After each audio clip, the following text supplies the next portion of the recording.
Hello Fred Yoda him here, replacing Chris on side flick while he plays the PlayStation 5. Oops sorry, that be my phone. Let me just... Hello? I can have my job back? Thank you Disney. Sorry fat Elon Musk gotta bounce, word to your mother, peace. Oh, damn, Miles Morales is so much fun. Hey Baby Yoda, how's side flick coming? Baby Yoda? Hey guys, thanks so much for clicking on this video. My name is Chris. Fred Yoda and I might have gotten his job back, but we got to soldier on and give you the movie news that's been happening. And let me tell you, there is so much to be said today. I got a really nice, juicy, fat whop of a side flick episode for you guys. So exactly what we're going to be talking about here is some talk of the live-action Lilo and Stitch movie. We have controversy going on with Aquaman 2. Marvel finally addressing what they could do with Black Panther 2 and Chadwick Boseman no longer being part of that. That is so much more, guys. So I'm gonna need your opinions down below on everything we discuss here today. Tell me what news got you the most excited. We got a lot of exciting stuff here, so I want to know what you most liked hearing about, as well as tell me what you didn't like hearing about. But whatever it is, make sure you guys are hitting that like button, just showing your love, celebrating movies, because that's what we are here in the community. Also, yes, please excuse me wearing these glasses, sitting in front of these lights and staring at computers all day. Kind of strains my eyes out, so these blue light glasses be helping. That's not to say, hit me with them four-eyed jokes down below. I'm willing to hear them. All right, starting off, even though it's a packed side flick today and we got so much to discuss, there was barely any room in here. Like I told you guys yesterday in the Shark Boy and Lava Girl video, I had to make that its own separate thing just because it did not fit in side flick. Still, nonetheless, one of the traditions here is starting off with a smaller movie you might not have heard about, and this one, as a horror fan, got me excited. We have here Variety reporting that Lionsgate is developing a horror movie with Seth Rogen entitled Video Nasty. Now, already, Seth Rogen attached, even if he's not starring in the film, he's only producing it. I'm still going ahead because a lot of the movies Seth Rogen produces ends up turning pretty enjoyable to me. Sausage Party, Superbad. But it's the premise of this one that is a must-watch for me. The article describes it here. Video Nasty, written by Chris Thomas Delvin, centers on three teens who rent a cursed VHS and are pulled into an 80s slasher movie that threatens to trap them forever. Right there, I know there's already going to be two camps in the comment section when hearing about this story. It's really the frickin' 80s. Have we not played that out enough? Yeah, we have, but Hollywood's gonna continue to do it, and you know what? I like seeing the 80s, but also, a damn slasher movie? We just got the film Freaky that is in theaters right now, if it's open in your area. And that is a slasher comedy that I was really all up into, liked it a lot, because we rarely get serious slashers. And even though that one was a comedy, it really delivered when it came to the kills of the movie, because they were super gory. I'm hoping with Seth Rogen's track record of rated R movies, the same thing will be said here, even though this will obviously be some sort of comedy here with three teenagers trapped in an 80s movie, touching upon tropes of that time, probably making fun of Jason, Nightmare on Elm Street, Michael Myers, you name it. This is right up my alley, and I'm definitely gonna check this out. I want to hear from you guys. Are you willing to watch Seth Rogen's horror film, Video Nasty? Moving on from there, we have an update here on the live-action Lilo and Stitch movie. If you guys didn't know, Disney, is turning their animated movie, Lilo and Stitch, a classic in my book, in live-action form exclusively for Disney Plus. Now, this is something we've heard about a while back. I've talked about it before here on the channel, but now it's moving forward because Variety has reported that they have a director that they want to make this movie, and that is John M. Chu. Now, that name might not seem all that familiar to you guys, but he recently directed Crazy Rich Asians that, you know what, I found a lot of enjoyment out of and made tons of money at the box office. And really, if that doesn't excite you, it should just let you know Disney is for sure moving forward with their Disney Plus content. I was one that I'm like, I would rather see something like this go to theaters because Lilo and Stitch has the potential for a lot of cool graphics. And I mean, Stitch for one is going to be all CGI. We know he's going to have some sort of Sonic the Hedgehog redesign on our hands. So even though, yes, I'm hesitant on a lot of live action Disney remakes, getting a director like this who's shown his capability with making good movies, That's never a bad thing. How are you guys feeling about the live action Lilo and Stitch movie moving forward? Alright, it's been a while here on the channel, but it's time we get into a little bit of tea time. And as much as I want to make light of this situation and kind of have some fun with it here on the channel, yes, I know this is some serious stuff here, but we're going to focus on the movie side of things. We have Entertainment Weekly recently going ahead and doing an interview with Amber Heard, and she confirms that she is still going to play a role in Aquaman 2. Now, a lot of you might be asking, okay, what's the problem with that? Don't see what's wrong with that. Well,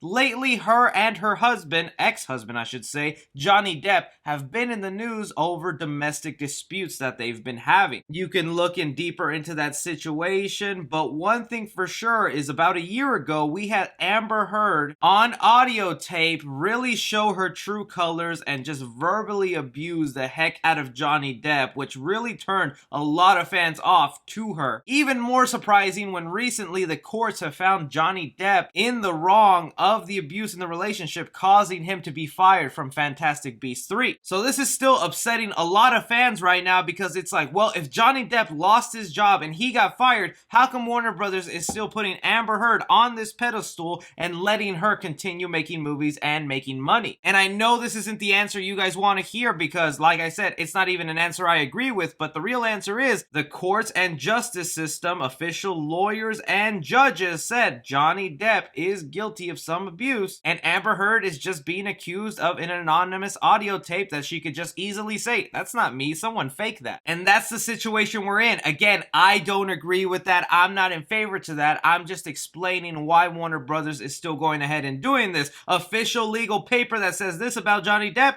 internet speculation, and a random audio tape.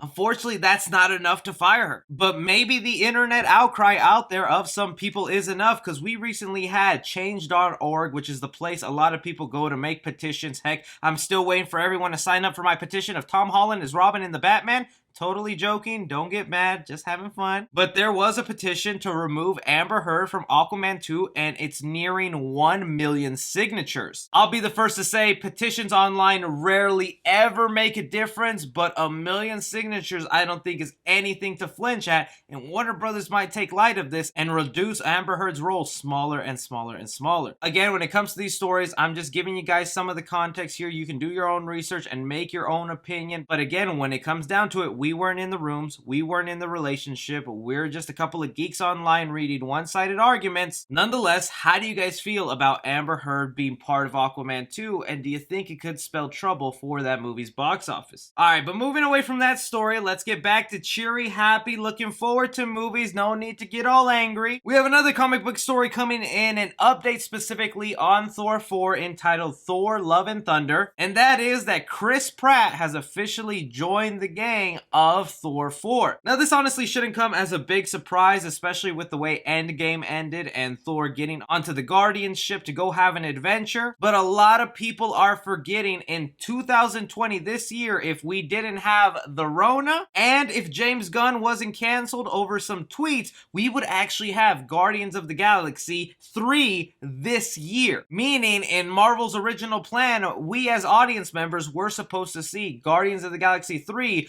before Thor 4. And that's when it seemed like we were going to get the Guardians and Thor team-up movie where they were going to go on some adventure, or maybe Thor was just going to cameo here and there. So with that said, I always think that Thor 4 takes place after Guardians 3, and at the beginning of Thor 4, we're just going to see Chris Pratt or some of the Guardians saying goodbye to Thor from whatever adventure they had, and then we're going to follow and continue with Chris Hemsworth and the journey he's going to have. But I could be wrong on that. Maybe the Guardians actually play a huge part of Thor 4, and they're in it all the way throughout, but my gut tells me they're just going to be at the beginning. And I would love it if the beginning is just some sort of battle workout montage where Thor finally lost the weight and is back to his muscular self, and Chris Pratt Star-Lord over there trying to catch up to him. But with this obvious news, how do you guys feel about Chris Pratt Star-Lord officially signing on to Thor 4? Do you think the rest of the Guardians are set to come, or it'll just be one of them? In some kind of unexpected news here, we had the Hollywood Reporter come out and let us know that Dwayne "The Rock" Johnson is going to be working on making a Scorpion King reboot for Universal Pictures. Now, if you guys don't remember, Scorpion King was a spin-off movie that came from the Mummy franchise with Brendan Fraser, and I'm gonna be completely honest with you guys, that is a movie I missed growing up, so I gotta add that to my list of things to watch. But I know that this is sort of a cult classic for some people, and some people really like this movie, which is why I wanted to bring it up for Side Flick for you people jumping up and down right now. As far as the details about this goes, it's gonna be written by the same person who wrote the script for Straight Outta Compton, which went ahead and got an Oscar nomination, so that's a great sign right there, and I am a big fan of that movie. Story details goes as this version is described as a contemporary take not set in the distant past like the original. Johnson will not reprise his role as the titular character, but may appear in the film in another capacity. Dwayne Johnson is producing The Scorpion King, but he's not necessarily going to star in it. It looks like he's going to leave that up to somebody else to be the Scorpion King,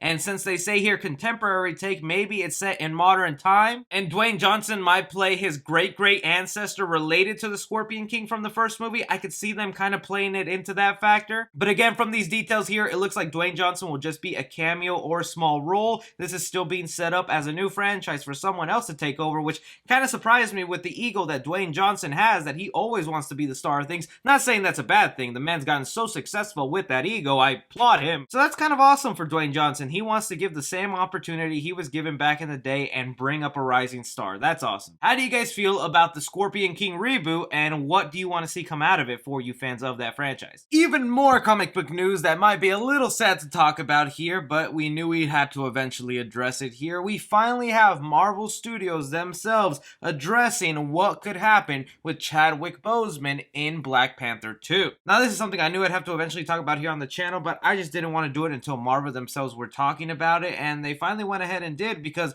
it was the Marvel Studios EVP, Victoria Alonso, doing an interview with an Argentinian magazine, and in this interview, she was asked about the rumors that were spreading online that Chadwick Boseman in Black Panther 2 would still be in the movie through a CGI model, something similar that was used in Fast and Furious 7 with Paul Walker. And this is how she responded to that. No, there's only one Chadwick, and he's not with us. Our king, unfortunately, has died in real life, not just in fiction, and we are taking a little time to see how we return to history and what we do to honor this character of what has happened to us that was so unexpected, so painful, so terrible, really. And that kind of just debunks right there one of the things that Marvel was looking to do, and what a lot of fans were speculating out there, that Marvel would be like, look, it's kind of weird if we just say he died off screen and we don't show him at all in Black Panther 2. We got to find a way to honor him and end his chapter well and kind of pass the torch on to someone else. To me, I'm still racking my brain back and forth on what the best decision is, but I think a CGI created model of Chadwick Boseman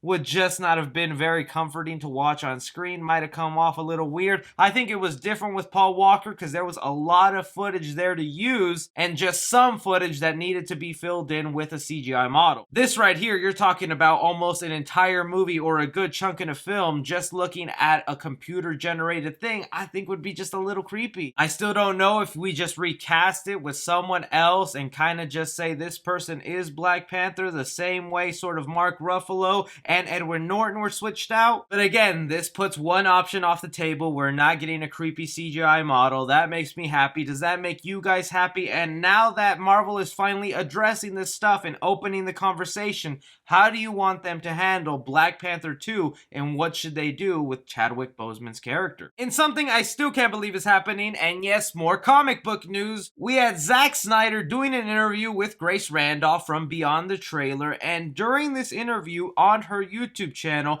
Zack Snyder went ahead and let it drop that he's going to be changing the look of Jared Leto's Joker for his version of Justice League that is set to premiere on HBO Max, essentially giving us another new incarnation of Joker to add to our list. Zack Snyder had this to say specifically with Grace Randolph. He said, "I wanted to, of course, honor what had been created with him because I thought it was really cool, but also in this, I'm not going to tell you what happens in the little scene, but some water has gone under the proverbial bridge between when we last saw Joker and his appearance. He's a rogue road-weary Joker. I guess that's a way of saying it. Grace Randolph, the person who was interviewing Zack Snyder, took to her Twitter to give a little more details about this, and she said, "You're all going to love Zack Snyder's and Jared Leto's new Joker look. I've seen still photos, and as I say in this interview, it's video game level good." To clarify, Joker's Snyder Cut look is not based on a video game, but has the creativity of how video games reimagine characters. It's incredible. I've never seen a movie or TV show reimagine him to this level. So to me, that kind of sounds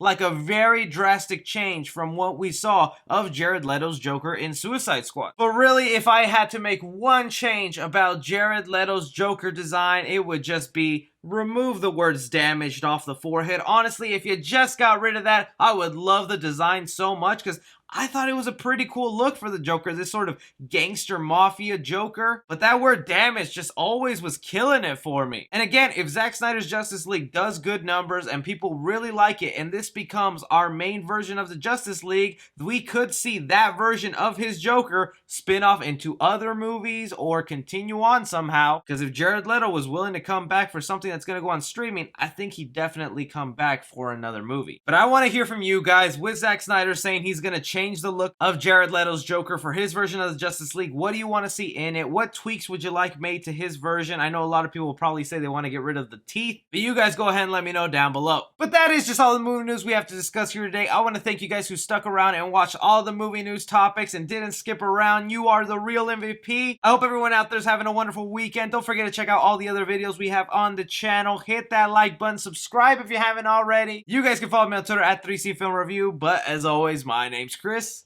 Take care.